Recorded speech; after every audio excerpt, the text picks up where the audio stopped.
Hi guys, আজকে আমি ready হয়ে বেরিয়ে পড়েছি কালী ঠাকুর দেখতে। কালকেই ভাইফোঁটা, তাই জন্য মা একটা জামা কাপড়ের দোকানে গিয়ে আমার জন্য টি শার্ট নিয়ে নিল। তারপরে আমরা ঠাকুর দেখতে এসে পড়েছিলাম। এই প্যান্ডেলটা এত সুন্দর করেছিল, ভেতরটা আরও সুন্দর ছিল, ঠাকুরটাও অনেক সুন্দর ছিল, তো তোমরা দেখে নাও।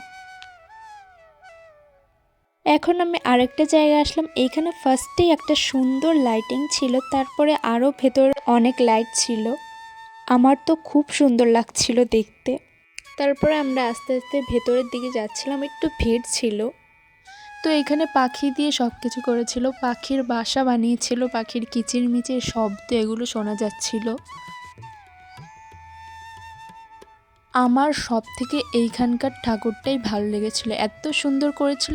এখন আমরা চলে এসেছি একটা স্কুলের ভেতরে। এইখানকার প্যান্ডেলটাও সুন্দর করেছিল।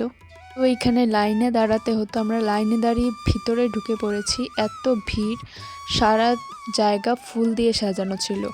এখানে মেলাও বসেছিল, ক্লিপ, সাজাগাজার জিনিস। আমি এই আংটিটা আর দুটো ক্লিপ নিয়ে নিয়েছিলাম। আরও অনেক কিছুই বসেছিল।